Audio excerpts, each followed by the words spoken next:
Hello,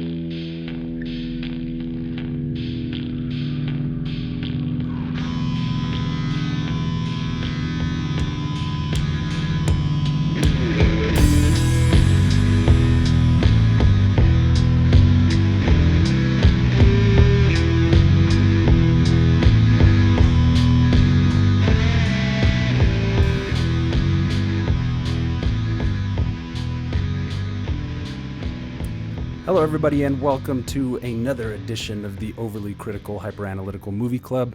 This time around, we have a special presentation for you.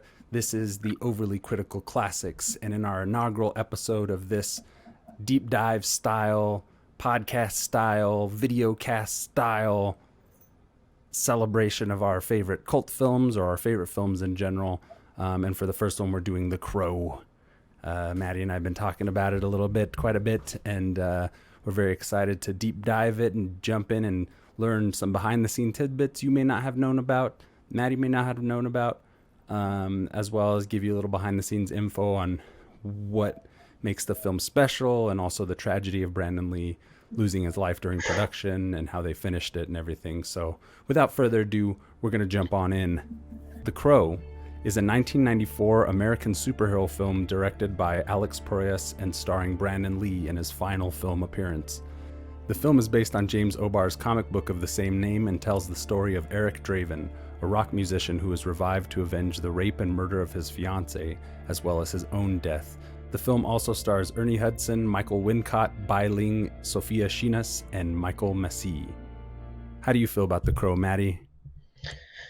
You know, I think it was like a year ago, a friend here said, man, I rewatched The Crow and it just doesn't hold up. And sometimes when people tell me that, I'm like, maybe I should just leave it alone and I should just not revisit it. I should just love it for when I first saw it, or, within that time frame. Because, I mean, that does happen from time to time with films, right? Like sometimes you'll go back and be like, it's not as good as I thought it was. Right. And I talked it up a lot. But I went back, they dropped this, and the sequel dropped on HBO Max, and I was like, oh yeah, I'm in the mood for The Crow. I haven't seen this in a while. And I put it on, and I'll tell you this, it's amazing. It's amazing. It's just a great film. It's a great comic book movie. I think, Alex Proyas with like this and Dark City set a tone for like 90s films that will span a lifetime. People will look back on the film like, look at these colors, look at these shadows. It's like almost a black and white film. Look at these miniatures. I mean, it's just, for like where we are with comic book movies, and like this, to me, probably one of the first ones I ever saw and didn't even realize it was a comic book movie when I first saw it as a small child. Yeah. It's great. And, there are moments that make it kind of B movie. Some of the acting isn't, the best, but it's just, you're in this world and I believe it all. It sucks me in and I can't turn it off. It's amazing. Yeah, I totally agree, man. The Crow, when I was younger, it just kind of came out of nowhere. I remember seeing the trailer pretty vividly and thinking it was wild, but it was at a time where I was still not able to see R-rated movies, so it just was so far out of my grasp even then. So it wasn't until it was the home video release, and a friend of my sister's best friend's boyfriend, who was a really awesome artist, he brought over The Crow, and we watched it one night, and I fell in love. It was like, it's like Tim Burton's Batman in a way, just so visionary and different, but it was so much darker and so much bleaker. And, Brandon Lee at the time, I didn't even know, when on the video release, I didn't even know he had died when the film was made. So I was like, oh man, this guy's great. He's going to be awesome. Right. Yeah. So it just completely captured my heart. Probably is on my top 5 favorite movies of all time. So here we are celebrating The Crow. James O'Barr stated on an interview segment from The Crow DVD that when he met the movie's executives, they originally wanted to make this a musical starring Michael Jackson, which in that cocaine-addled 80s executive movie way, I can kind of see what they were thinking. Weirdly, I want to watch it, and in the multiverse, I want to jump over just to see this Crow musical, just to see what would have happened in this other timeline. The Elseworlds Crow episode. Yeah. It was only until Brandon Lee and Alex Proyas came on board that the film took a more serious tone. behind the scenes. So I'm definitely glad for that in a lot of ways. Obviously, I'm glad for the way the film turned out Hmm.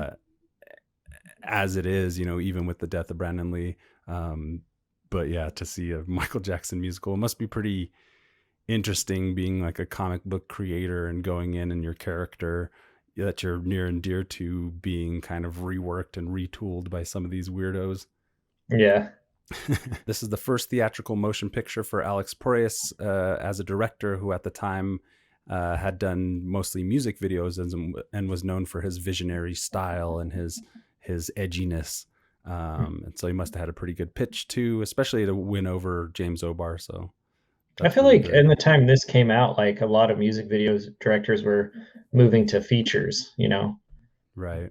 Yeah. because they It just needed definitely was a that good new time. blood, Yeah. Yeah. So, And it seems like that is like a general kind of like funnel into a lot of these genre type of movies, mhm. music video directors and the way that they're able to stylize things and kind of do their visionary kind of thing, Yeah, I Steven guess. Spielberg couldn't have made The Crow.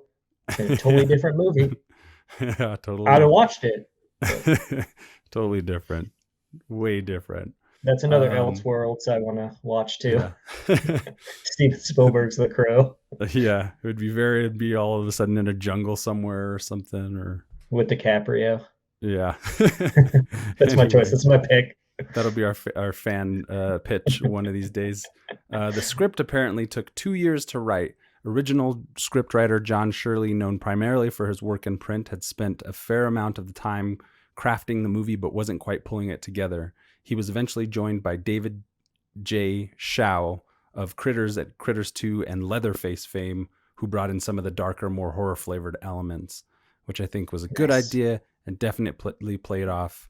Also, would be interesting to see what that early script looked like. That's probably the Indiana Jones script we're Yeah, thinking of, that's the one without any of Spielberg the was attached yeah. to. Like, oh, it's pretty good. Yeah, but I do without any like of those the John edge. Shirley sci-fi books. Yeah. James O'Barr wanted Johnny Depp to star as Eric Draven. I could kind of see that back in the day. I mean, I get it. I feel like he was a popular boy in the '90s and could was anything dark he was in.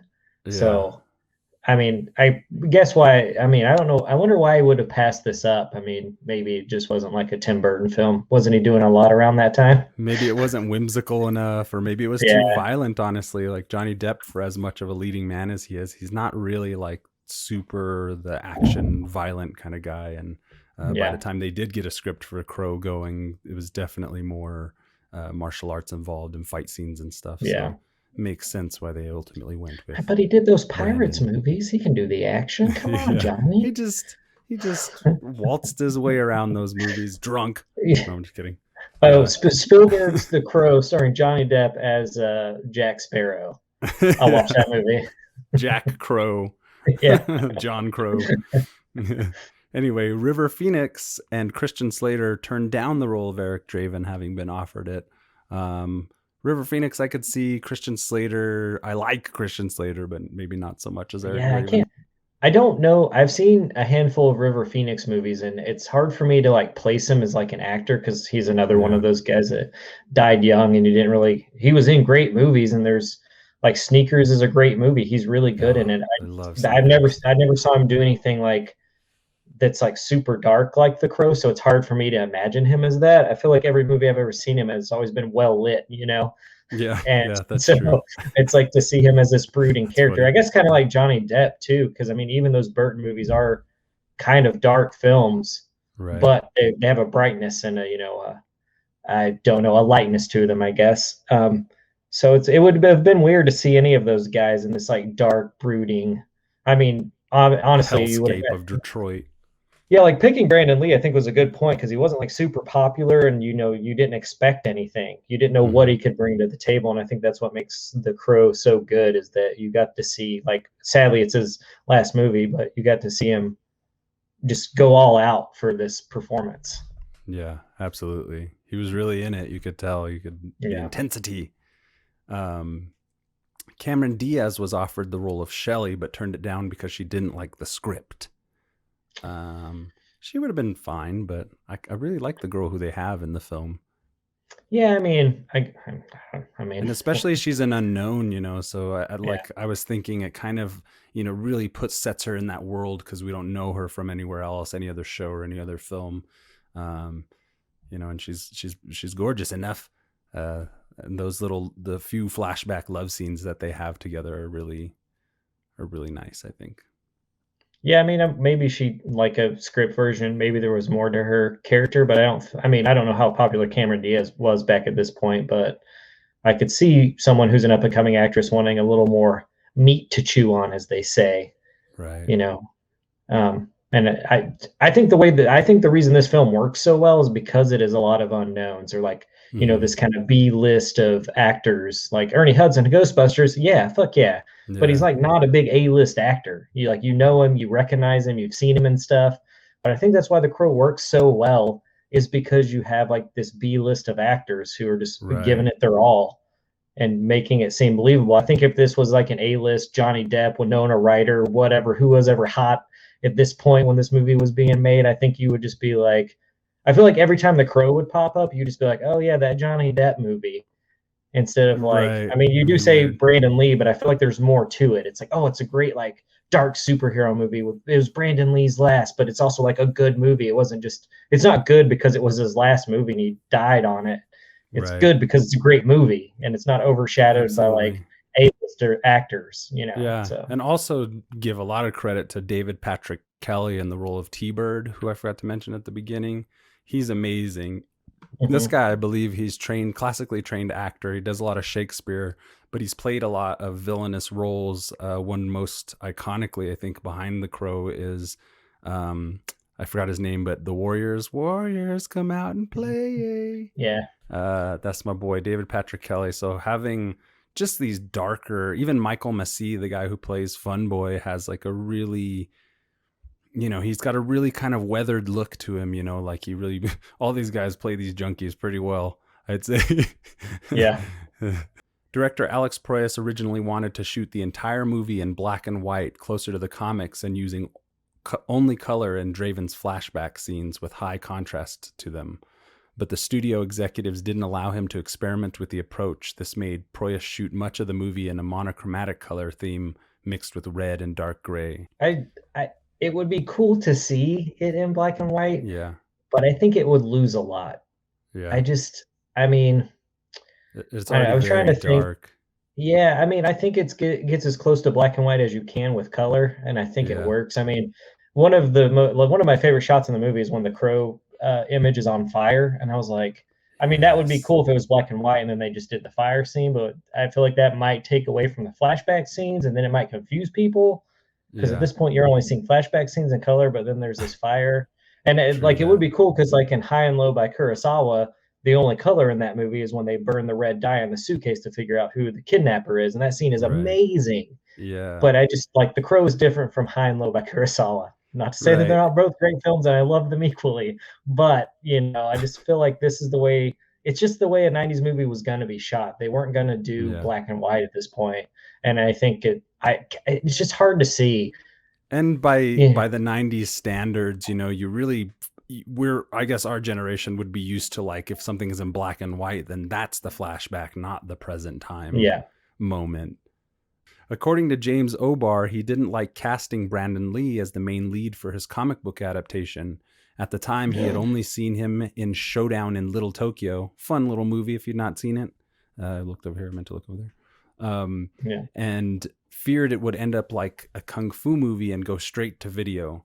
But he was thrilled when he first met Brandon on the set with the makeup and the crow outfit. He was amazed by Brandon's take on the character when he spoke the exact lines from the comics. He states on that the Crow DVD special features that he's a big fan of the comics and he wanted to preserve the essence of the comics while making the film. Also, he was right behind Proyas with doing the black and white cut and everything. And he has a yeah, funny comment about how studios don't have any balls or some shit like that. It's so great. It's cool to see now the film starting to come together and like pieces falling into place. You got a pretty awesome team of people going into this film. Since The Crow is about a dead rock and roller, it makes a certain sort of sense that a musician should play him. That is, if there was a big focus on Eric Draven actually playing music in the film, but there's only one brief scene where he plays his guitar. Producers first wanted Charlie Sexton, a rocker from Texas, but when it was clear that more acting and less singing was required, they quickly started to look for young actors that could pass as a musician but still carry the dramatic elements. Not only did the actor have to be able to lend somber sincerity to the role of Eric Draven, but he needed to be able to perform all the fight choreography. Though Brandon Lee only had a few small film credits to his name, he was more than capable of meeting all their requirements. Did he learn how to play the guitar for the? I don't think so.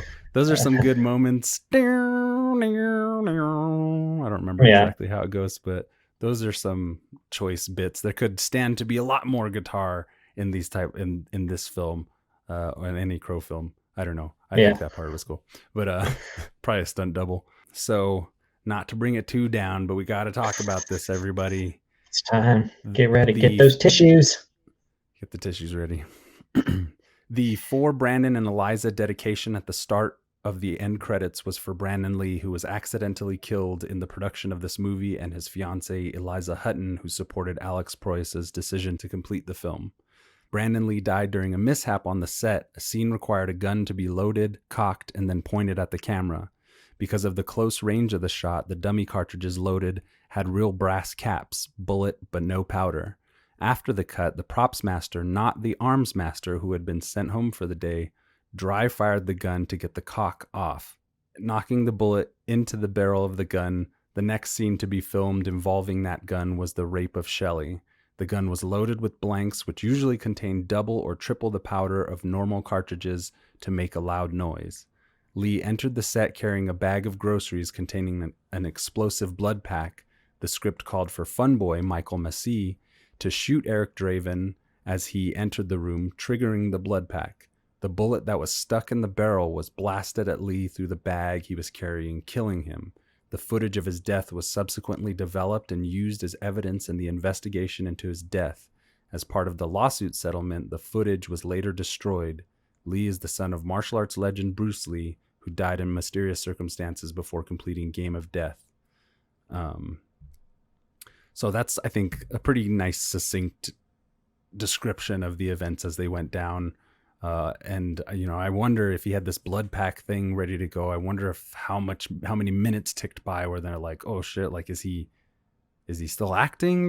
He's writhing on the floor there. I don't know. It just, there's a thought that popped into my head. But man, that's a sad thing, and it's just small error, and took this guy's life. And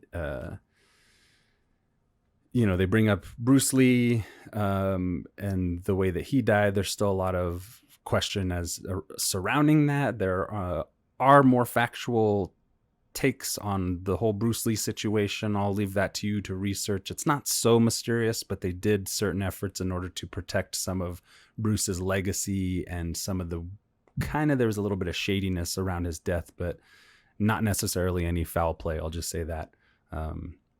But, a lot of people have thought that Bruce Lee was cursed for teaching the Guai Lo, for teaching Americans Kung Fu when he was younger. There's this whole myth about gangsters having cursed him. And even in the movie Dragon, the Bruce Lee story, there's this whole thing about how Bruce has this curse chasing him, embodied by this like samurai for some reason. and then he's telling Brandon, run, Brandon, run. So there's been a lot of speculation around the mysterious aspects of this kind of thing, when ultimately I think it was an accident. Obviously it was an accident, but even Bruce's death, no one really wanted to kill Brandon. Yeah, it's just like the 80s, man. All this stuff was so loosey goosey. It's like, get the shot, we have 12 hours to get it. They're on their 14th hour, and you're like, man, we were supposed to be done 12 hours ago.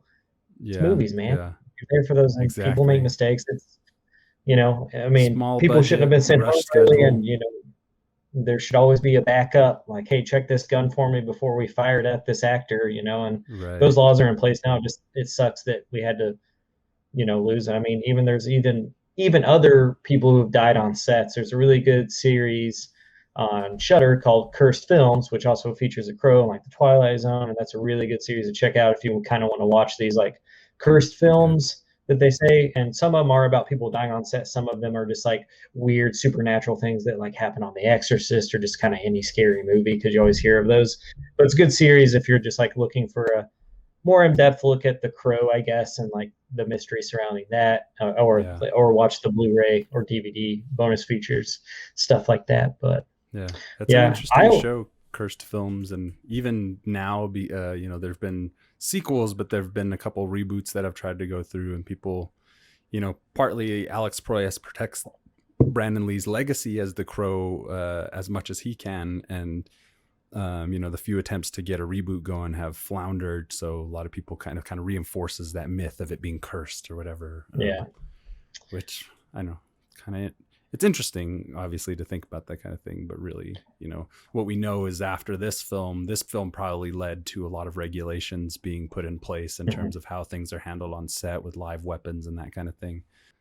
I thought it was weird because I feel like when I was growing up, there was always someone who was like, "Oh no, this is the scene he dies in." They left it in. It's this scene, and I feel like when I was in high school, it was always the scene where there's the huge shootout, like when he drops in on all the gangsters, and it's like, and to me, it made sense as a kid because I was like, "Oh yeah, there's a lot of guns going off. It could have been any one of them." I just, not till recently did I realize that it was that scene where it didn't even necessarily need to be a gun in that scene. Yeah, it was. So it's the scene that it is exactly, for those who may be confused. I don't think it describes it. There is it's the actual rape scene, and the whole moment is when Eric Draven bursts in and kind of interrupts the rape of Shelley and everything, and so that's when the gun gets pointed at him, whatever. So we don't actually ever see this footage. Obviously, it's been destroyed. We don't ever see this footage in the film, and I always thought it was the scene with Fun Boy where he points the gun at his hand and everything, but that's what you think when you're younger, and God, thankfully, gladly, it's not the case.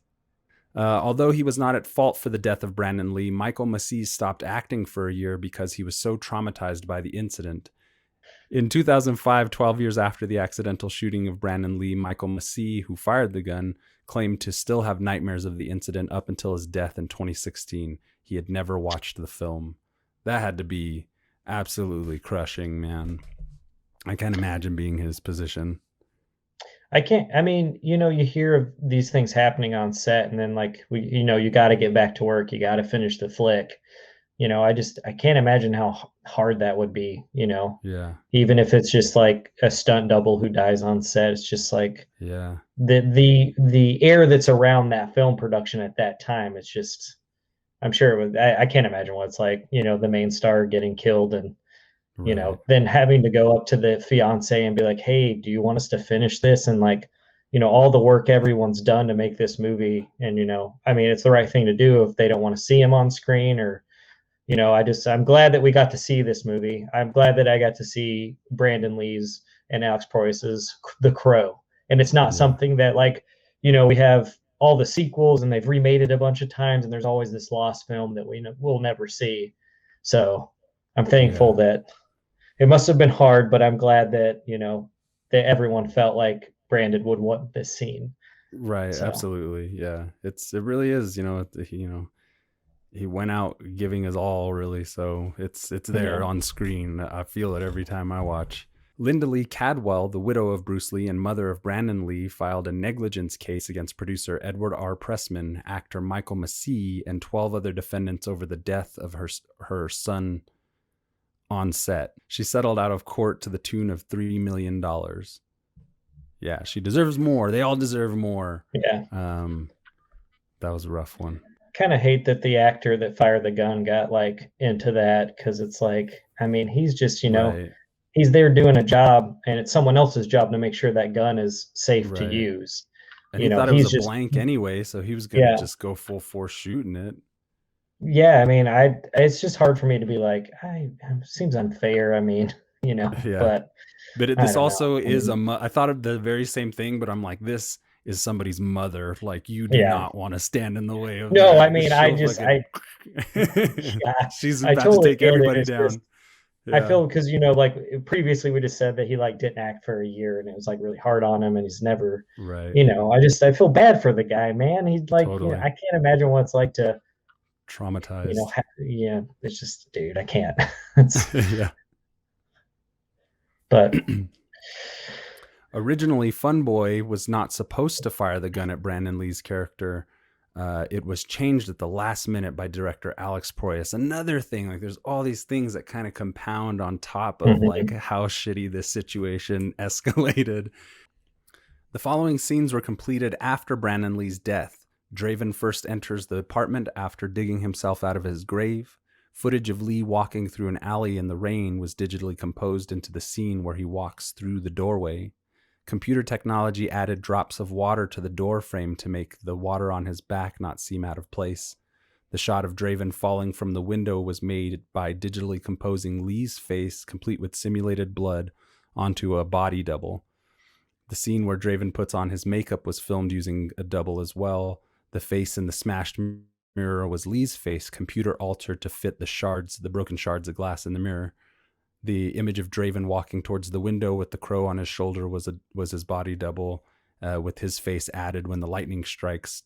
And also when Sarah visits the apartment, we never see Draven's face, as it is his double. Which that is really the easy way of putting it. I'm sure Yeah, they had a hell of a time figuring out yeah, exactly how to do that. We'll find out later, is expensive, and there's a few factoibles a little bit later about that part of the process. But yeah, it's a triumph. I think the way that they found to finish it was artistic, stylistic. In a lot of ways, some people speculate that the film is better off this way. Not that Brandon is dead, but some of the things that went into the third session, the third rewrite, or what do they say when you write in editing? So yeah. um, I think some interesting workarounds. And I think the film turned out great despite the things that they were up against. Yeah, so I never know I didn't these scenes never popped up in my head as like a CG altered or like after the fact because I just always thought that like he had finished a lot of the movie and it was just maybe like pickup scenes or something like that. I didn't realize like it was a lot Mm-hmm. of the first of the movie. And like when you sent me the Google Docs of this, I was like, Mm-hmm. oh crap, I need to go watch back. And now going back and watching the movie, I can see these scenes. It Yeah. doesn't take away from it. It's just something I never noticed. But now that I know that they're there, it's like I look and I'm Yeah. like, oh, you can see it now. But Yeah. I mean, You can see it some of definitely the doesn't ruin repeat anything. images. Yeah. Yeah. And it's just kind of weird because I never noticed it because I always thought I always thought that death was like later in the movie or something that happened towards the end of filming. So they already Yeah. had like, well, I mean, they did. They have a whole movie basically. It's just just a lot of the beginning, like him becoming the crow stuff and like Yeah. wrestling with being back from the dead, and you know, Yeah. the death of Yeah. his coming back to life, dealing with the death of his girlfriend all over Yeah. again, and now he has to do all this revenge stuff. Yeah. So, And the um, stuff that they ended up or finishing with effects and everything were pretty key moments in the mhm. story, so it's just amazing how they were able to continue to tell their story without bringing the audience out of it, and at this point, the film's released, but people before the film was released, people found out that Brandon was killed, and so had to be interesting, following the film, maybe in what's that magazine called? Phantasmagoria? Fan uh, Fangoria. Fangoria. There we go. Yeah, Phantasmagoria. So probably, That's people our following that's it our on, magazine.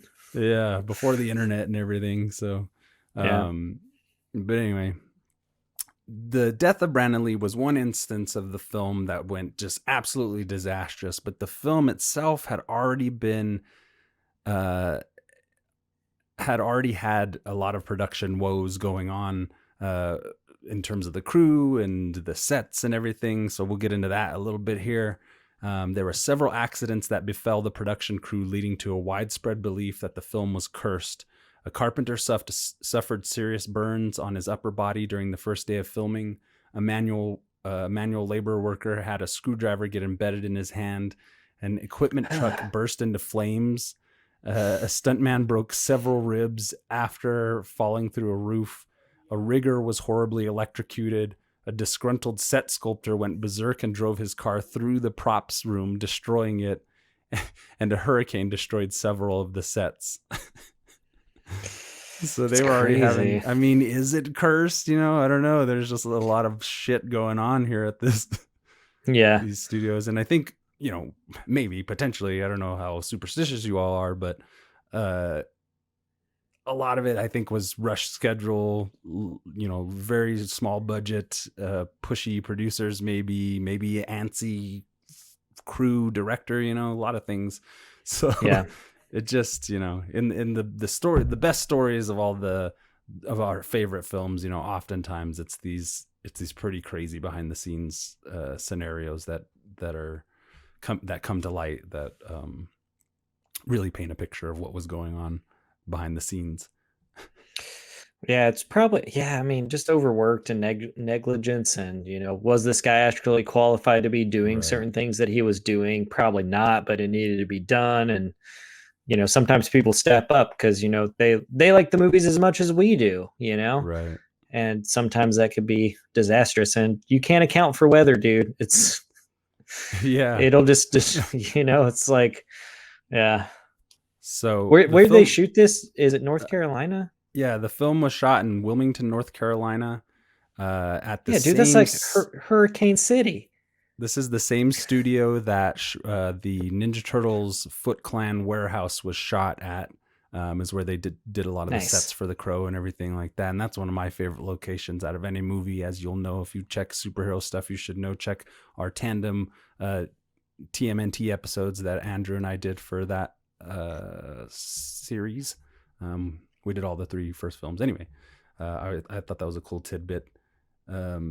Production was so troubled that one of the neighboring productions in the EUE studios began taking bets on mishaps until a fire destroyed several of their sets as well. That's like there's like some kind of wrathful demon just storming down on these projects, Yeah. and you don't dare even speak its name, or you shall be Yeah. caught up in it too. It's crazy. Making movies is hard, man. Yeah, especially with little money and little regard for people's safety. Yeah, and you have like a studio backing your project and you still don't have enough money. Yeah. That's got to be frustrating. Yeah, absolutely. According to Empire magazine, cocaine abuse was rampant on set, with cameramen shooting whilst high, crew going into the toilets to snort between shots, and people cutting around. I assume they mean cutting cocaine around the place. One crew member recalls hearing the sound of a sneeze on the set one day and an annoyed Brandon Lee equipping, "Someone just lost $50." Yeah. Well, I mean, now it kind of makes sense why all these accidents happened, right? Like everyone's Yeah. high all the time. No good. Paramount Pictures initially developed and financed this film, but after Brandon Lee's tragic death, which caused production to shut down with the incomplete film, they wrote the project off. Entertainment Media Investment Corporation was created for the purpose of buying the film and completing it using the groundbreaking CGI special effects and body doubles for Lee's scenes. I'm wondering, I don't have this information, but I'm wondering if Alex Proyas is behind that effort to get the film finished and get some financial paperwork in line, I guess, to set that up. Probably. I mean, just seeing how much he goes against a reboot happening of the first film, which Right. I agree. I don't think they should remake the Eric Draven storyline at all. To me, The Crow can be made several times different ways with different actors. And I love the story of The Crow. So, if they made a new one, that would be cool. I just don't need to see the Eric Draven storyline again. I have it. It's great. Right. But I would like to Agreed. revisit the universe that The Crow exists in. Yeah, I mean, at its core, conceptually, the Crow coming back to help somebody avenge a wrong, it's pretty great. You could do that with countless different crows, which would actually be really cool to see. Like Doctor Who, like what's this year's or this run of the Crow, yeah. this season, no, and that could be really great. And I believe that James O'Barr, he's most famous for the Crow, but he's done a plethora of other comic books for Caliber Comics that was set up by his local shop owner who saw his art and his talent and pushed him forward, and a few other artists. But I believe I saw him at Denver Comic Con, and he was talking about how he was working on a story of The Crow that was a female protagonist. After Brandon Lee died, Ed Pressman brought in writers Waylon Green, Renee Balser, and Michael S. Chernuchin, sorry, Mike, to rewrite scenes and dialogue to cover for Brandon Lee's absence. Notably, they are responsible for the voiceover narration in the film, and that's the character Sarah, and those nice poignant lines that she gives at the beginning and the end about, kind of leading us through, which I generally have an issue with that kind of narration, but I do like it in this film. Yeah. I mean, it's what they have to do because, your main actor died. Right. But I also agree. I think without it, I don't know if I would like it's like one of those things, if they took it out, would I like The Crow still? It's Right. like so much Too of much the movie change. now. Yeah. I mean, yeah, I think this could have been a cursed film that we never saw, It was so close Yeah. to being that. Like, it could just be a That shelved makes me movie that sad. only a handful of people have seen, like just Alex Right. Proyas and people who watched it. Because I mean, his fiance and Brandon Lee's fiance and his mom could have watched and said, no, I can't do Right. it. It's too hard. And I don't think Brandon would have wanted it. And the way you've Right. done it is not, I don't know. Who knows? Like, they could have been offended by the film. Like, what's The Crow? We don't even know anything about this project. We just know he liked it. It's just, Right. it could have been a shelved, cursed film that none of us Yeah. ever got to see. That thought And actually then, makes my inside sink, yeah. like it's like that close. It could have just been, and And then they they could have been like, you know what? We couldn't do that one. So we are going to do the musical Michael Jackson one. Yeah. But it's going to be with Zac Efron instead. And it's going to be like a middle 2000s movie. And everyone's going to hate it. From the director of High School Musical. Yeah, right. Like, that's the one. I would watch that elsewhere world movie as well, but I would hate it. Say maybe that one doesn't go, but now I want to watch it. Yeah. With his profits from the film, James O'Barr bought his mother a car and a surround system for himself, then donated the rest. I was really good friends with Brandon, so I just felt like it was blood money to me, he said at a comics convention in 2009. I didn't want to profit at his expense, and I kept that a secret for as long as I could. It's not charity if you get credit for it. So he's a real principled individual, and I think, I agree with that effort. Yeah. And I believe Alex Proyas also donated the profits he made off of the film to charity. Before Brandon Lee passed away, there was a plot line that involved a character called the Skull Cowboy. The backstory of the cowboy was that he was someone who was in a similar position to the main characters at some point in time, but now acts as a guide to all the lost souls who are stuck in the land of the living in limbo. Supposedly, the cowboy did not stick to only seeking revenge and was damned to walk the earth for all of eternity when he failed. Whether he failed to obtain revenge or failed to return to his grave after obtaining said revenge is unknown. In deleted scenes, the Skull Cowboy could warn the main character that if he did anything outside of seeking revenge against his killers, that he would lose his powers and risk the same fate as himself. One deleted scene shows this effect when Eric Draven removed morphine from Darla's veins, an act having nothing to do with his murder. After doing so, Eric was then attacked from behind and could not heal his wounds like he could before. This original outline would have explained Eric's vulnerabilities in the final church fight more clearly, as his killers were already disposed of and he was taking up action for something not related to his murder. Scenes featuring Michael Berryman as the Skull Cowboy were cut. Quit screwing around. Your job is done. The problems of the living are not your concern. It's not that easy. Get out of my way. You risked everything. I took that risk and lost. That's your story. You'll go as a mortal alone. I'm already alone. Then choose. Choose and be damned.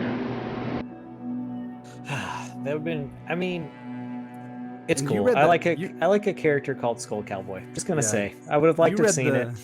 You Yeah. read the comic most recently. I forget. Yes. He turns up in the comic, right? He turns up, but I feel like he I think he has like a few lines in the comic that are Yeah. very like, don't do these things. But I felt like it from, first of all, what have I been doing with my time not reading this comic? Pandemic. I got all this time to read comic books. What's wrong with me?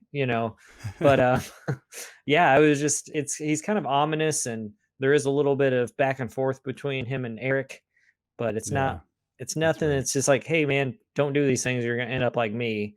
And you're like, okay, fair Right. enough. But that Yeah. comic's weird, and I don't know if we want to get into it right now, but it's not the way a normal comic flows. Yeah, for sure. It's a lot more lyrical, if you will, I would Yeah, say. and if you watch the documentary about how he, James O'Barr, uh, finished this comic and how long it took him, you kind of understand all these. Like, he would just kind of draw for these chunks of time and then be done. And he never Yeah. really says if a week would go by or months or days, a Yeah. year, but it's like these, it's kind of chunked off in these kind of weird chapters that you're like, It's like it does go, vignettes, but kind of. yeah, and you get to it and it does a good job. It's just weird from like, picking up, I mean, it's not an X-Men comic, I get that, and that's like, that's like the Hollywood comic book, like Marvel makes Yeah. the blockbusters, but I mean, even some of the smaller comics I've read seem to have this nice flow to them. And not that this is a bad thing, it was kind of confusing and not what I was Yeah. used to. And Totally. the only thing I've read previously that kind of does the same thing as some Junji Ito stuff, kind of does these block kind of things like that. So I was kind of into it, but just, I guess, more of a heads up for the audience. If you do decide to read The Crow, it is not like fluid, it is. And True I that. think the more you know about James O'Barr and why he created this comic and what he went through, I think it makes a lot of sense, and it leads more to the storytelling and why he chose to do the Crow comic the way he does it. Yeah. I'm glad you brought that up, actually, because we hadn't even mentioned it. James O'Barr went into creating The Crow as a means to deal with his own grief, losing his fiance when he was younger. In his late teens, he met a girl that like blew him away. But basically, his fiance at the time, she was stepping off of a curb and a drunk driver came and clipped her and killed her instantly. And it was just this thing that so James O'Barr was an orphan for most of his life, and he grew up in foster homes. He had a really tough childhood, and he had a really hard time getting himself to a place where he could feel happy. And then he met this girl, and then they were engaged to be married, and it's like he finally got the thing that he was being toughing everything out for. He finally reached the end of his race, as he says, only to have it taken away from him. And so he spent a total of 9 years working, like Matty said, on and off on The Crow and getting it out there as a means to deal with his own pain. And so it's another interesting instance of this entire story and how deeply connected it is to death, which is crazy. So, cursed or not cursed, I don't know if I believe that it's cursed or anything, but there's a very distinct thread of death that runs through this project. So it's kind of eerie in a way, and heartbreakingly sad. So, we're glad to have it. Again, this is a somber episode for our first one. Sorry, folks, but we're just giving you the knowledge as we found it. So moving forward, we got more factoibles here. Brandon Lee lost 40 pounds to play the role of Eric Draven. James O'Barr's original idea for Eric was to have the tautness of like an Iggy Pop style character with the face of like an Ian Curtis. But Brandon Lee certainly lost the weight and got himself to that taut, thin, wiry kind of frame, which is really cool. The Crow guides Eric Draven to the villain, starting with Tintin, who struck first blood in the film. The remaining villains were in the order they raped Shelley. Tintin starts in on Shelley first, but Funboy pushes him out of the way, saying, "Me first." I thought that was a cool factoid that I never really noticed before. It took between 35 minutes and an hour to apply Brandon Lee's makeup, which could stay in place for hours. Special effects artist Lance Anderson created a rubber mask that had slits in it so that the pattern of the lines around the eyes would stay consistent. Also, Alex Proyas on the Blu-ray commentary said that Brandon Lee was unhappy with the way his face paint looked when the makeup department applied it the first time before shooting. Lee and Proyas then agreed that it would look best if Lee applied his own makeup every night before going to bed, so that when he woke up, his face paint would naturally look more worn out. That sounds kind of cool, you know. And looking at the makeup, there's very clear, dense darkness to the lines and stuff, but also a little bit of smear and stuff. So It's one of those things like when you see someone go as them as for Halloween, and people have done it well. Stefan's too done it many crisp. times. It's too crisp. Gotta go to sleep in that shit, man. Gotta let it wear out a little bit. I mean, it's great because I Right. don't like. I think if he would have been stark white and like the masks that you see on the walls and stuff, Mhm. I think it looks like creepier that it's like, you know, Little like bit this is his face ghostly. now, you know, like, you know, you've killed me, I've come back from the grave, and this is my face now. Look what you've done to me, kind of like, you Right. know, even though we know until he puts a makeup on, he has a normal looking face. He doesn't have like a zombie face or anything weird. I just Right. think it's good to like strike that fear in those villains. Absolutely. It And it looks works. scary. It's very, for a quote unquote superhero, you know, that could be argued, but, you know, the comic is not your traditional kind of thing, but Mhm. very interesting look. Very Yeah.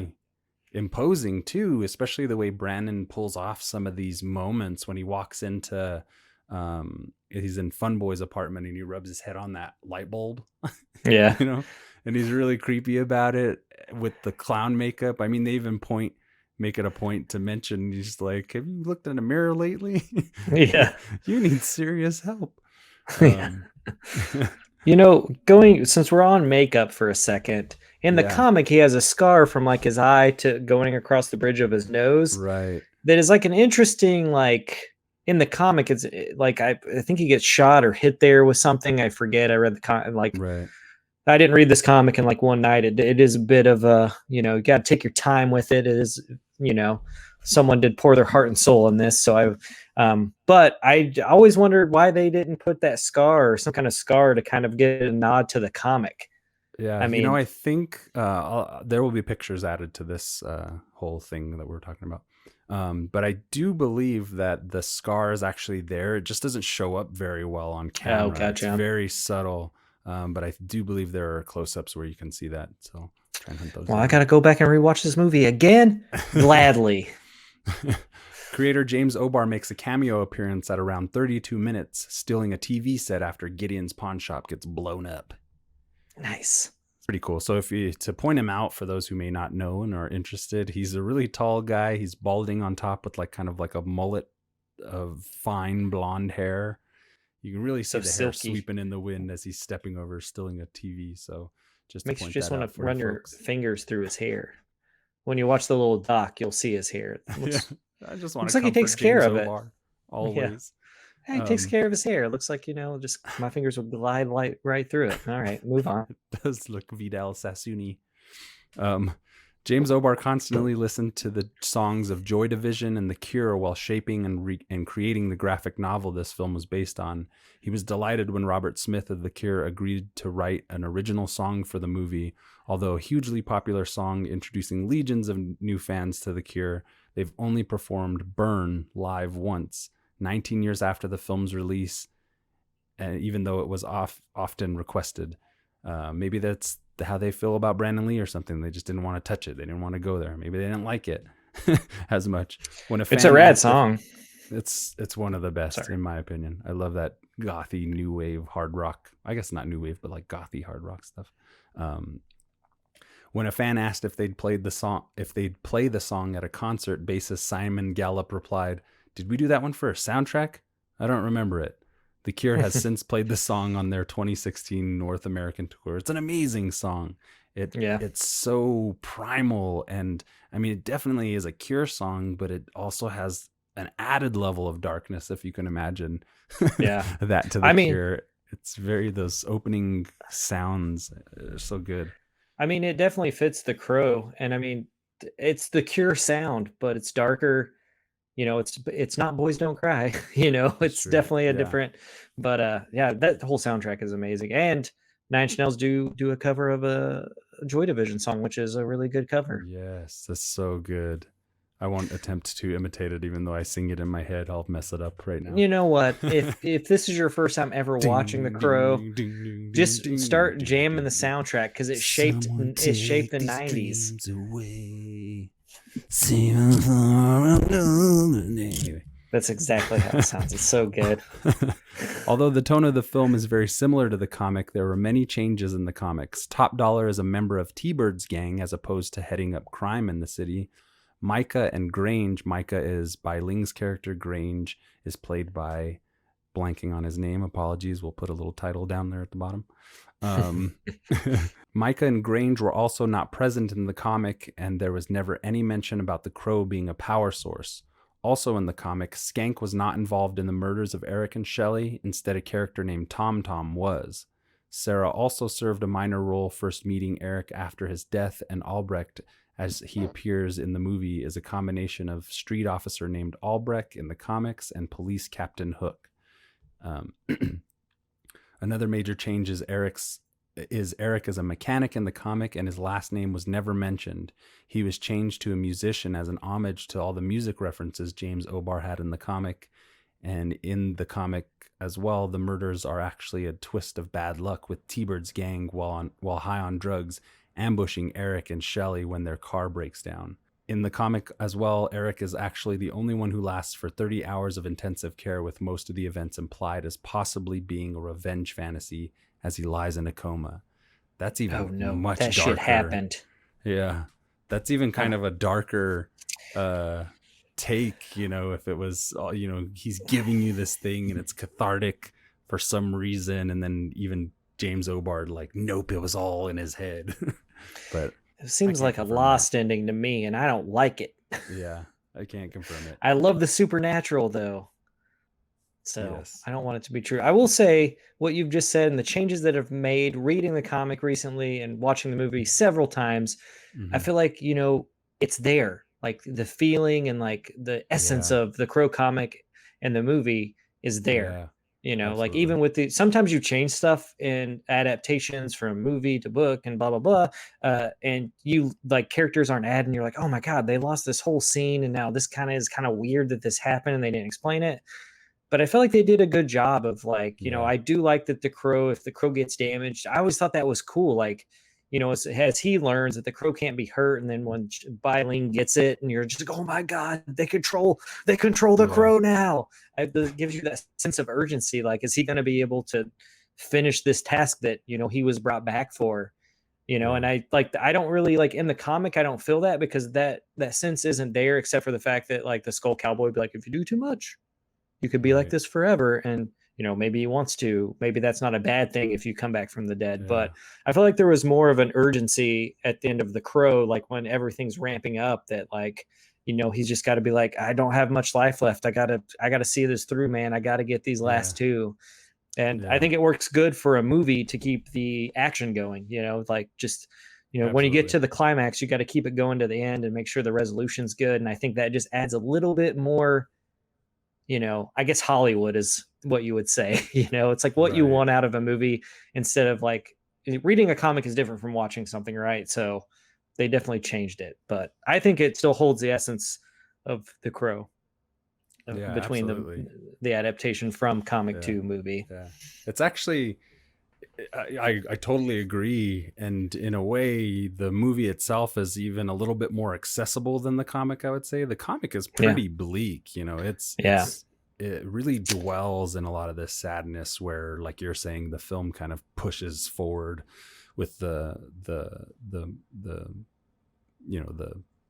narrative thrust or whatever.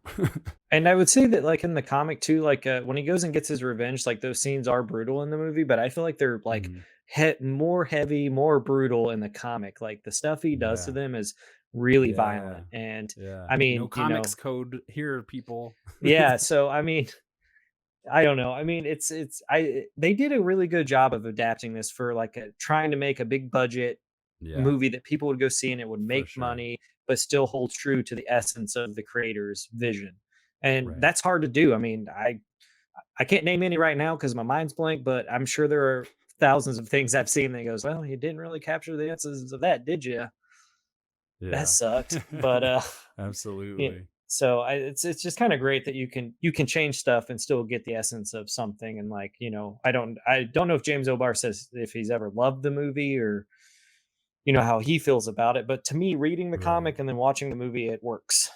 Yeah, there's James O'Barr in his little in the profile they do, the documentary on him, he mentions Raymond Chandler's books, and how after Raymond Chandler's books been turned into movies, people will be like, so what do you think about what they've done to your books? And Raymond Chandler famously says, my books are right there. They've done nothing to them. They're fine. They're just as they are. And so I can imagine James O'Barr has a similar emotional context for the film and everything like that. There's probably aspects of it that he's like, it's Hollywood or whatever. Yeah. But also being such close friends with Brandon after the production and stuff like that, I think maybe the celebration of it probably supersedes the whole thing. But yeah, I think to him, the real expression was that book and the impact it had made, and all the things, the chain reaction of things that came after he created The Crow. The phrase, "it can't rain all the time," is inspired by an encounter that writer James O'Barr had as a teen. While living in Shepherd, Michigan prior to enlisting in the Marines, the down-on-his-luck O'Barr found himself unable to pay for groceries. Frustrated, he decided to buy just the rice, to which the man in line behind him said, "You can't eat rice all the time," while paying for O'Barr's groceries. That man turned out to be Lee Coughlin, the mayor of Shepherd himself, and is also the basis for the character Albrecht. Nice. I love little things like that. That's really cool. Yeah. Anybody, they say, write what you know, and that I think that's the thing that makes stories, real good stories, really palpable, is the idiosyncrasies of what the creator himself or herself lived and put into their movie. It's so special, if you will. It's true. It's what Stephen King says. Hell yeah. He's a good guy. Even though the movie is based on a comic book called The Crow, none of the birds used in the film were actually crows. All of them were, in fact, ravens, which are much larger than crows, have a longer, more impressive beak, and are easier to train than crows themselves. Smart birds across the board, but hopefully that doesn't dispel too much for you folks out there about the film and what you're watching. A blackbird in a lot of ways is a blackbird. Am I right? This movie's trash. I hate it now. Never watching it again. No, one of those ravens, Hollywood does that shit all the time. Yeah, for sure. Lions aren't real lions in Lion King, okay? One of the ravens used in the film, named Magic, was used in all of the following movies, all the sequels and whatever. So nice. Look out for that guy. He's a good guy. Had a good career. Made lots of money. Yeah.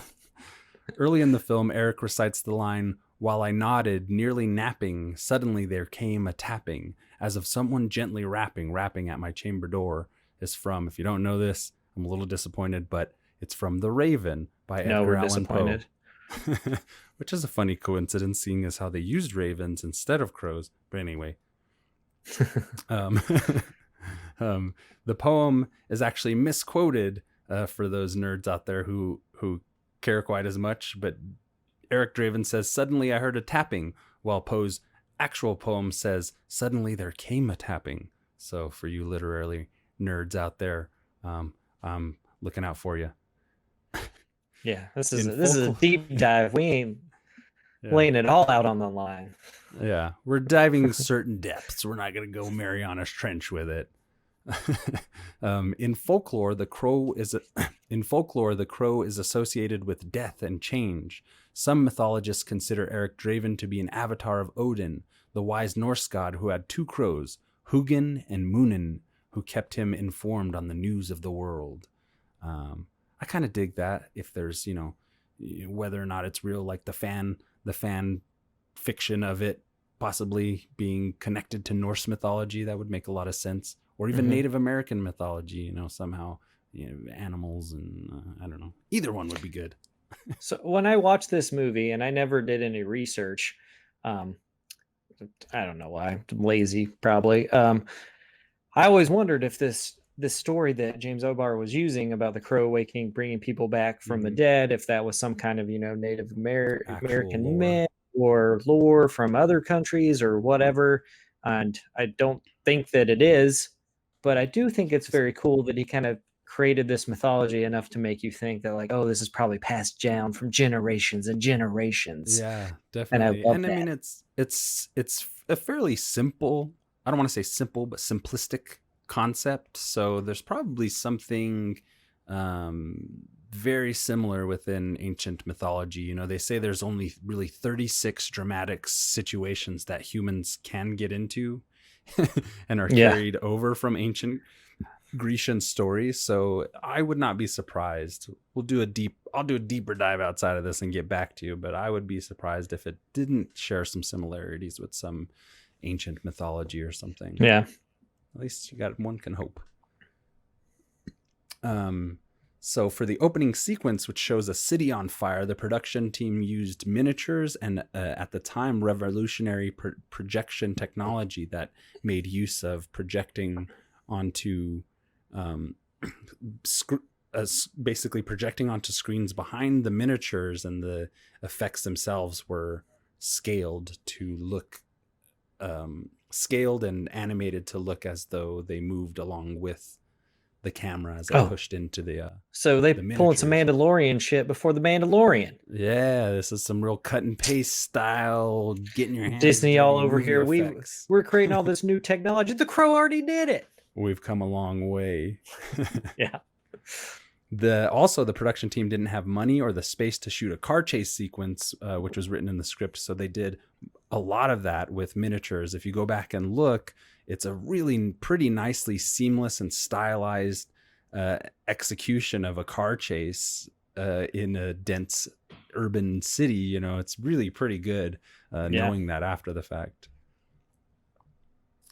For those that don't already know, and I forgot to mention this at the beginning, the film itself is set in Detroit, as is evidenced by references to Devil's Night, which is an actual traditional holiday of vandalism and tomfoolery that takes place in Detroit. Not sure if I have some friends in Detroit, I should ask them, but not sure if it's still really a thing, but apparently it was a real pre-Halloween holiday out Where's there in RoboCop D-Town. during all this? Oh man, a RoboCop Crow crossover. I'd watch that movie. I'd read that comic. I'd read that fanfic. I'd buy those stickers. Actually, I'm gonna write that fanfic. Yeah. That would be awesome. Oh man, we're getting on that right away. Overly Critical Movie Club Productions presents the Crowbocop. It's copyrighted now. One of Brandon Lee's favorite movies was The Warriors, which created a breakout role for classically trained actor David Patrick Kelly, who played T-Bird. So naturally, Lee was overjoyed to have the great actor known for his villainous roles starring in his own movie. Just want to put some light on David Patrick Kelly again for a little minute. He's such a great actor. I love this guy. He does so good as T-Bird. He has some interesting affects to the way that he says things, and some of the lines, like one of my guys, what does he say? Disappointed. I got trouble. One of my crew got himself perished. Yeah, and who might that be? Tintin.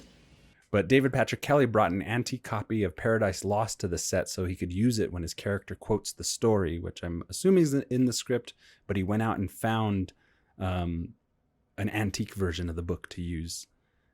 T-Bird's final words are from Book 4 of John Milton's Paradise Lost. When Lucifer is found in paradise by two cherubs, he rebukes them for not recognizing him. They rebuke right back, saying that his appearance has changed from him being in hell. And he says, "So spake the cherub, and his grave rebuke, severe and youthful beauty added grace. Invincible, abashed the devil stood, and felt how awful goodness is, and saw virtue in her shape, how lovely. Saw and pinned his loss, but chiefly to find here observed his luster visibly impaired, yet it seemed." I think you can hear a little bit more of it in that opening sequence when the rape and murder is actually taking place. Then he repeats it again as his last words, "Abashed the devil stood," when he's in awe of realizing that Eric Draven has come back from the dead. There ain't no coming back. This is the really real world. There ain't no coming back. I love that scene so much. Yeah. The music as it swells right there.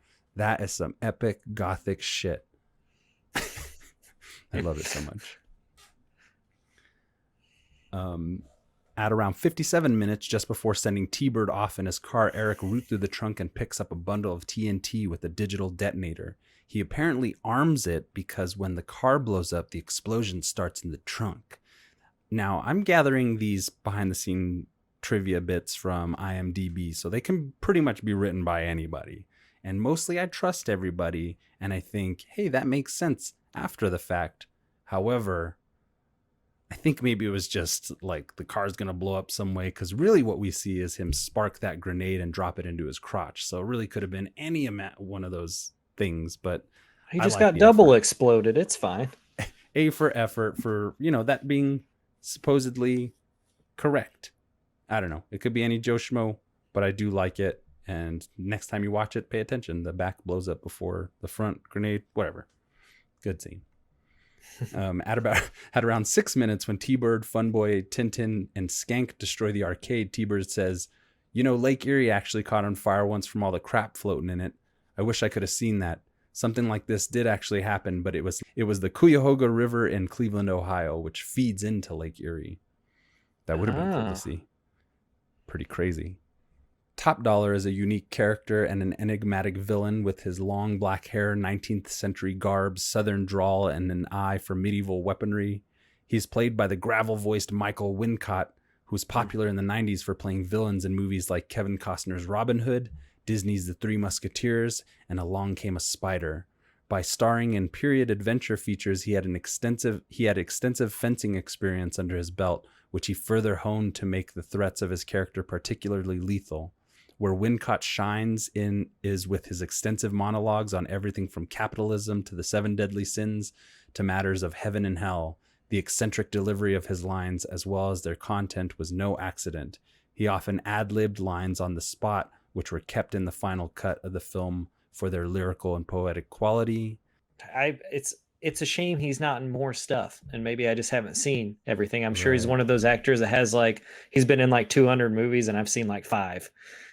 Or I just don't remember him. So I love his villain in this.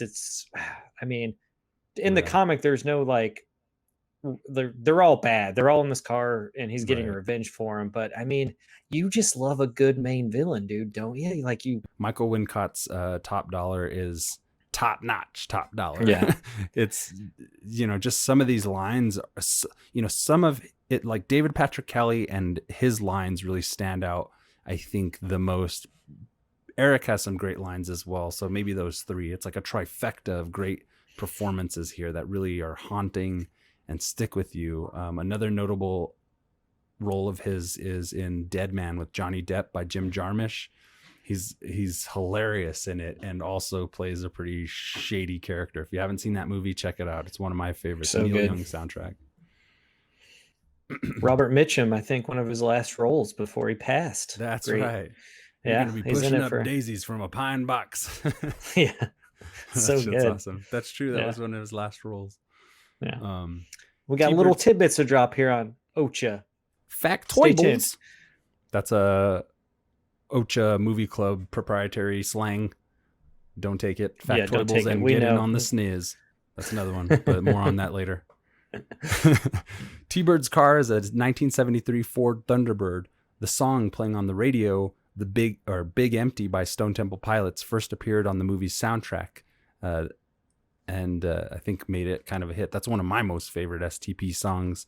This soundtrack, by the way, is incredible.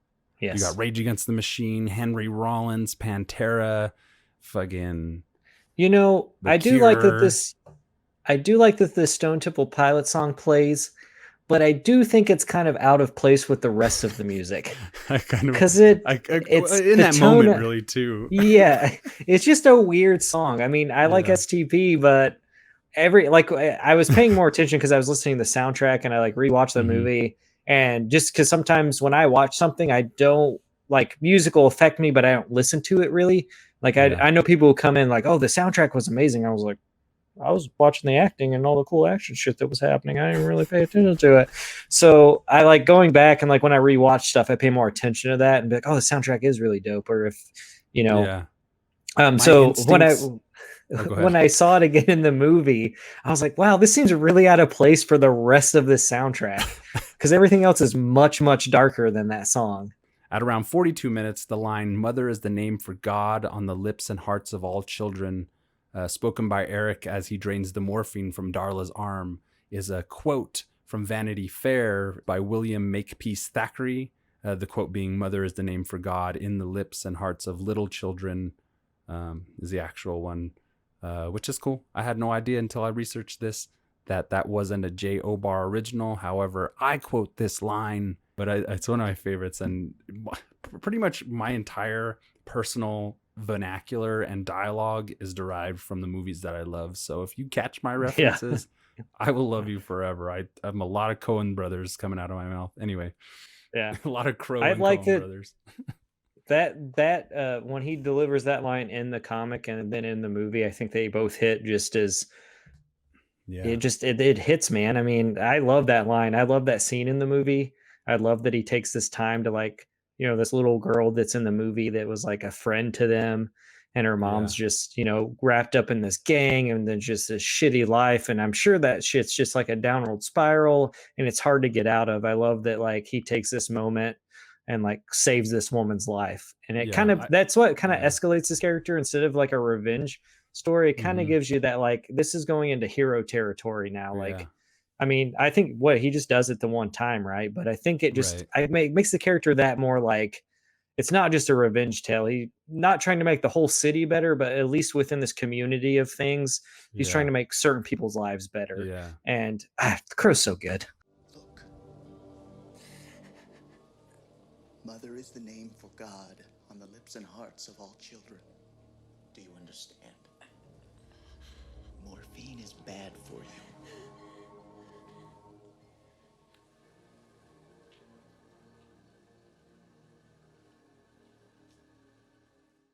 Especially he cares for Sarah, you know, and this is her mother and the connections there. So it's such a good scene. It is a very heroic moment. And the, you know, again, the music behind it is really good. Graham Revel did the score for the film. And, you know, again, just like that aesthetic that Alex Proyas brought to it, just really makes this gothic drama really stand out. And that's one of the defining moments, I think, of this whole film. Top Dollar's nightclub was filmed in the abandoned cement factory called Ideal Cement Factory in Castle Hayne, North Carolina.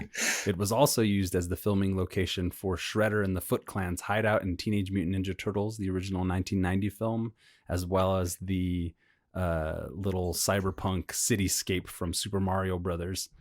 Nice. Which is pretty cool. That movie, you know, I know it's not good, but it deserves another look. Anyway, another story for another day. We're going to deep dive it. It's going to be a overly critical classics. Darius Wolski, the cinematographer, achieved the look of the film by filming with a sepia filter and then in printing added loads of blue to eliminate the brown. This meant that the production designer Alex McDowell and art directors John Marshall and Simon Merton had to leave out any instance of the color blue because it would be overtly saturated. They had to be so strict that certain smoke machines had to be removed because the smoke produced had elements of blue in it. Blue was only ever used in flashbacks. Wow. Pretty cool. A little bit of filmmaking know-how for you folks if you want to make did y'all know that? Gothic drama and you need to mimic the look. Now you know how. So go out there and make your movies. Actor Lawrence Mason worked with stunt coordinator Jeff Imada to learn real-life knife fighting moves in order to play Tintin. Lawrence Mason, who you also recognize from True Romance and Mallrats. He's the one who given the rant and raven speech about Star Wars being racist. Hilarious. Great dude. But yeah, you know, this guy seemed really dedicated to his role. And then when you see him on screen, he's got a real nice movement in that fight scene with him and Brandon Lee. He seems like a real formidable foe to Eric Draven as opposed to just being an actor playing this foe. Victims, aren't we all?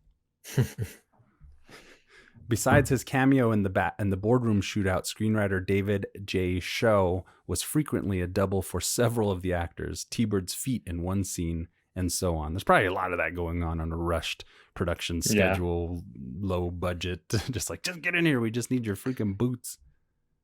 Yeah, well, who's the one guy that's watching this movie and go, nah, that cut's terrible. That's not. Yeah. Those are not his feet. That guy's feet. Ugh, this movie's trash. Yeah. We're rounding out near to the end here, folks. Got a few little factoibles for you still. The final rooftop confrontation between Eric and Top Dollar was shot not on the roof of a church in actuality, but on modular pieces sitting on the soundstage floor that were made to look like a Gothic cathedral. Now that would have been a fun day of shooting. I just imagining what that would have been like. Playground for. I mean, you would hope at this point they would have learned, with all the accidents on set, that maybe we shouldn't shoot this on an actual church rooftop. Right. They're like, okay, we're ready. Go ahead and get Brandon up there in the helicopter. All right, is his rig secured? Yeah. Can't imagine. It's like when actors do underwater scenes or something. It just I like when you watch the behind the scenes and there's like the little guy off on the camera with like the oxygen. I'm like, oh God, I would be terrified. I'd be like, oh God, I'm gonna drown. I can't even, because I'm afraid of heights. So like shooting anything high, like when I watch the Mission Impossible movies, I'm like, Jesus Christ, Tom Cruise. Yeah, I feel like he's just trying to kill himself, really, with going out with a bang each time, but he just keeps successfully making the stunt. God's like, you're not going anywhere. He's like, damn it. Yeah. The song "A Grave Mistake" from the American metal band Ice Nine Kills is based on the story of this film. The song comes from The Silver Scream, the band's 5th album. Each song on the record comes from a different horror film or franchise. This one I'd say hitting the most hardest because of the connotations it has towards the death of Brandon Lee and everything. I have not heard this song. I will post a link to this song and we will listen together at the movie club. Friends. Yes. I haven't heard it either. Didn't even know about it. We'll have a listen party. At around 31 minutes for the shot in which Eric dumps a bunch of rings into the barrel of a shotgun and fires it, Alex Proyas cut to some oversized rings being dropped towards the camera through a puff of smoke. That kind of confuses me to read, but sounds like these guys got brains in their head, and that's a dope shot. When those rings are firing out, it's such a weird thing. So another shot from a separate movie called Constantine, when if you've seen the beginning, there's like that cigarette on the desk. I guess that was like a really large cigarette to make that shot look so cool. And that always blew that. Like when I saw that special feature, I was like, that's crazy. Like, cause you're using perspective and it's definitely a comic book shot, So I love movie magic so much. And me too. So whenever they do like an oversized anything to like get a look for like that loading the shotgun, like hearing that stuff, it's like, that's amazing. Like I never would have, I've never directed a movie. I don't plan on it, but I never would have thought of that.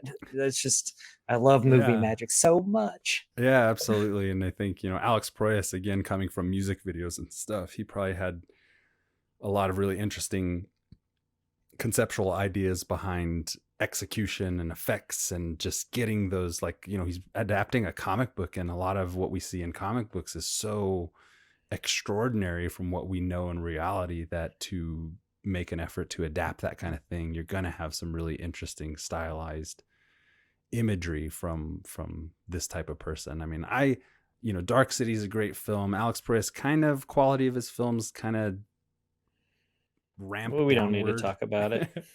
but Crow Dark City, that's all you need to see. He is a visionary, I would say. Yeah. There were plans for a remake starring Jason Momoa most recently, and to be directed by awesome Corin Hardy, horror director Corin Hardy. He's amazing. Yeah.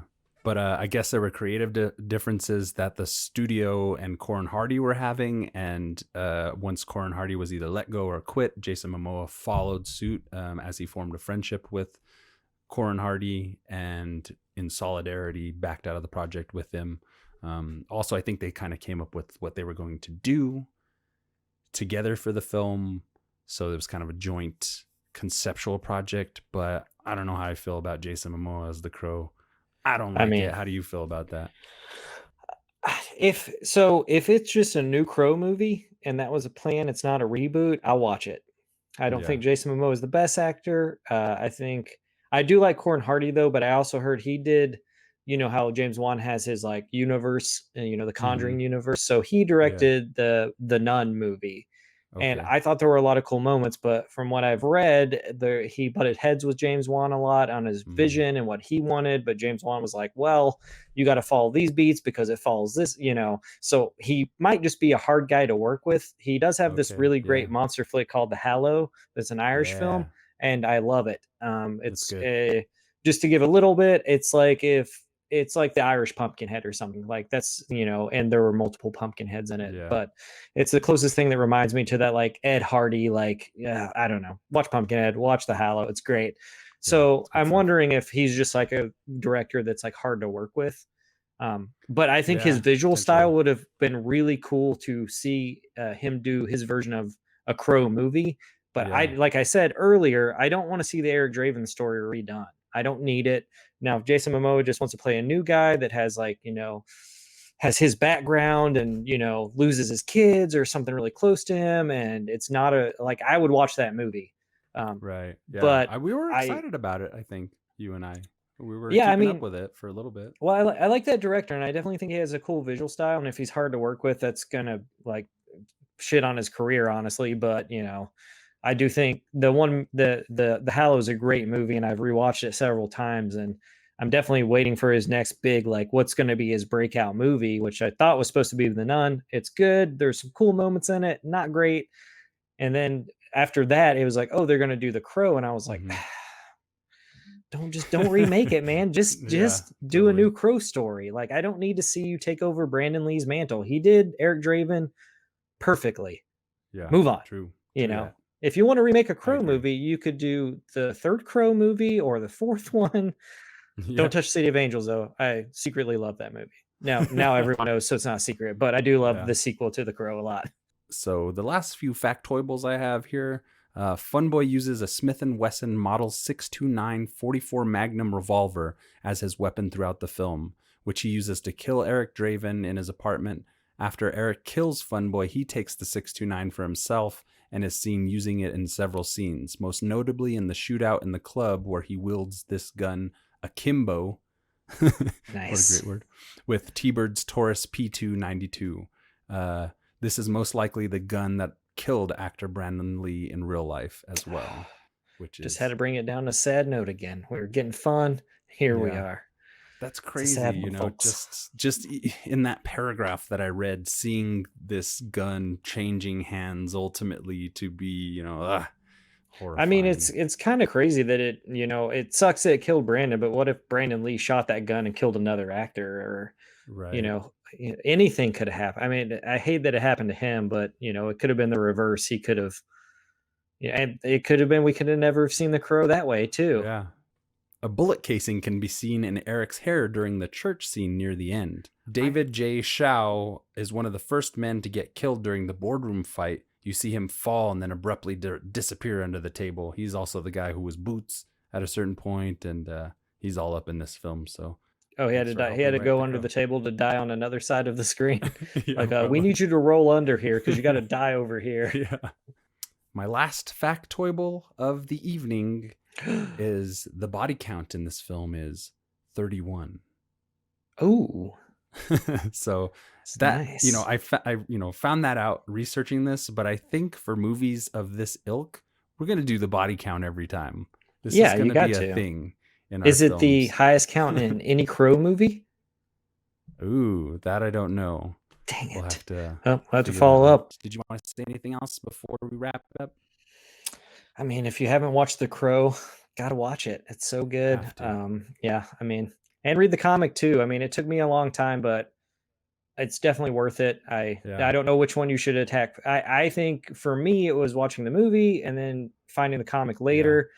But it just depends. I think they're both great, and you should devour as much Crow as possible. It's a cool story. It's based on probably a lot of folklore, but it's it's pretty original, and you rarely read comics that a guy spent 9 years on to get over Right. some grief. Yeah. So it's, it's good. It's good stuff.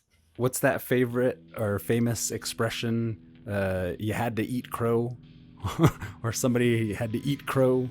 It's like getting your comeuppance or facing the Yeah. music kind of thing. Anyway, I'm Wolfie. Thank you for joining us for the inaugural episode of Overly Critical Classics. We'll be back next time with the Crow City of Angels, and after that, we're gonna break the Pandora's box of cult film and our favorite films open and explore more films like this, deep dive them. Stay tuned. Catch us on the live cast every Wednesday evening at 5 p.m. Pacific Standard Time, 6 p.m. Mountain Time. If you'd like to support the show, then go to patreon.com/Overly Critical Movie Club to help us out if you like what we're doing here and are so inclined to support that financially. Please join our Overly Critical Movie Club junior producers. That's a $3 tier on Patreon. That'll get you a shout out in each episode. It's a monthly of $3, so if you have it to spare, send it our way. We would absolutely love it. It'll help us keep the lights on, as well as we have the premium membership is our $5 tier on Patreon, so go check those out. That'll get you a shout out.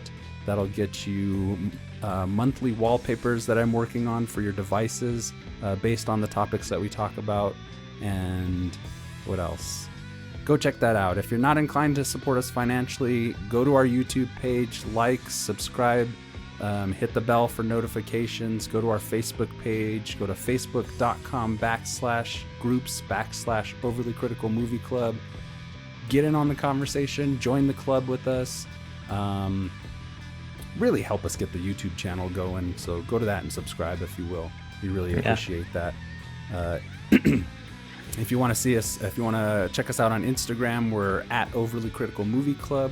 I'm at Wolfie Cruz, as well as at Wolfie Cruz Art. Matty is Old Beardo. We have art, photography, all kinds of cool shit. So go check that out.